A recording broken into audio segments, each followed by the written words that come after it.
సురవరం ప్రతాప్ రెడ్డి గారు, రాజ్ బహదూర్ వెంకటరామరెడ్డి గారు ఈ జాతి పట్ల వాళ్ళకున్న అభ్యుదయవాదం అది. కనుక ఆనందించే ఇక్కడ హైదరాబాద్లో బంధు సేవా మండలి, అరుంధతి మహాసభ ఇవన్నీ కూడా ఈ మాదిగల కోసం కొట్లాడిన సందర్భాలు. ఈ నేపథ్యమే ఈయన 30 సంవత్సరాల ఏబిసిడి వర్గీకరణ సాగుతున్న మహత్తరమైన ఉద్యమం. భారతదేశంలో తెలంగాణ సాయుధ రైతాంగ పోరాటం తర్వాత తెలంగాణ పోరాటం తర్వాత మాదిగల పోరాటం. ఈ మాదిగల పోరాటం ఇప్పటికీ నిలబడ్డది కారణం అంతే, వారు అసమానతలకు అన్యాయాలకు గురైంది కాబట్టి ఇలా మాదిగ పోరాటం నిలబడగలిగింది 30 ఏళ్ళుగా. అందుకోసమనే కాంగ్రెస్ పార్టీ ఆలోచించి ఆనాడే కాంగ్రెస్ పార్టీ మాదిగలను దగ్గర తీసుకొని బాబు జగజ్జీవన్ రావుకు ఇందిరాగాంధీ స్థానంలో, ఇందిరాగాంధీ మంత్రివర్గంలో, నెహ్రూ గారి మంత్రివర్గంలో ప్రధానమైన స్థానం కల్పించడం జరిగింది. డాక్టర్ బిఆర్ అంబేద్కర్ రాసిన రాజ్యాంగం ప్రకారం ఇలా కూడా ఒక నిమ్న జాతులకు కూడా మనం అవకాశం కల్పించాలని రాజ్యాంగంలో ఉన్న రాజ్యాంగం పొందుపరిచే సందర్భంలో అగ్రకులాలు కూడా వీళ్ళకి అవకాశం ఇవ్వాలి, లేకపోతే ఈ జాతి ఒక ఐక్యంగా ఉండలేకపోయిందని ఆనాడే మహనీయులు ఆలోచించడం జరిగింది. అందుకోసమనే ఇవాళ డాక్టర్ బిఆర్ అంబేద్కర్ రాసిన రాజ్యాంగాన్ని తూచా తప్పకుండా అమలు చేస్తున్న మన ముఖ్యమంత్రి డైనమిక్, ధైర్యం ఉన్న ధైర్యశాలి, ఒక అభ్యుదయవాది, ఒక సామాజిక స్పృహ ఉన్న నాయకుడు మన రేవంత్ రెడ్డి గారి నాయకత్వంలో ఆగస్టు 31 తారీఖున ఆగస్టు పొట్టునాడు సుప్రీంకోర్టు ఇచ్చిన తీర్పు అవుతుందో ఒక్క నిమిషం ఆలోచించకుండా నేను తప్పకుండా ఆర్డర్ తీసుకొస్తా, మాదిగలకు అన్యాయం చేస్తా, ఏబిసిడి వర్గీకరణ చేస్తానని తలపెట్టిన రేవంత్ రెడ్డి గారికి నా జాతి పక్షాన, నా ప్రజల పక్షాన, అందరి పక్షాన నేను హృదయపూర్వక ధన్యవాదాలు చేస్తా ఉన్నాను. 10 రోజుల్లోనే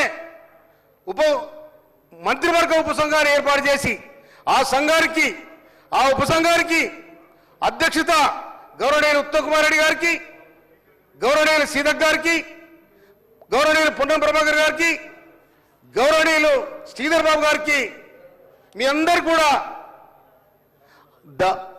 దానికి ఉపసంఘం వైస్ చైర్మన్ గౌరవనీయులు దామోదరన్న గారికి మేము మా జాతి పక్షాన హృదయపూర్వక ధన్యవాదాలు చేస్తా ఉన్నాను. అదేవిధంగా ఏబిసిడి వర్గీకరణ డీపోయింది. గౌరవనీయులు షమీ అఖ్తర్ గారు ఏకసభ్య కమిషన్ స్పష్టంగా వేలాది మందిని రిపోర్ట్ తీసుకొని ఈ రిపోర్ట్ తయారు చేసి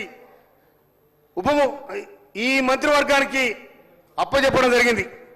కానీ ఇవాళ ఇంకొక మాట కూడా చెప్తున్నాను, సహచర మన 30 ఏళ్ళుగా నువ్వు నేను ఆయన కొట్లాడుతున్న సందర్భాలు.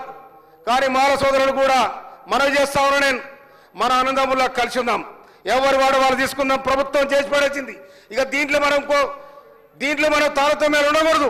అందుకోసమనే మాదిగలుగా మాలలుగా అందరూ ఒకటే ఉండాల్సిన అవసరం ఉంది. ఎందుకంటే మాదిగలుగా జరగాల్సిన అన్యాయం ఇక జరగకుండా ఇవాళ ఇక్కడ గౌరవనీయులు రేవంత్ రెడ్డి గారి నాయకత్వంలో సోనియా గాంధీ, రాహుల్ గాంధీ వారిచ్చిన ఆదేశం ప్రకారం 7 డిక్లరేషన్ 2018, 2023 కనుక దీనికోసం కట్టుబడి గౌరవనీయులు రేవంత్ రెడ్డి గారు వారు ఇచ్చిన ఆదేశం ప్రకారం ఇవాళ 6 నెలల్లో ఏబిసిడి వర్గీకరణకు ఇవాళ రూపం తీసుకొచ్చి కోట్లాది మంది, లక్షలాది మంది మాదిగలకు, మాదిగ ఉపకులాలకు ఇవాళ ఉపశమనం కలిగించాలంటే రేవంత్ రెడ్డి గారు మాదిగలకు ఉండేలా చిరస్మరణీయంగా ఉంటున్నారని సందర్భంగా మనం చెప్తున్నాను.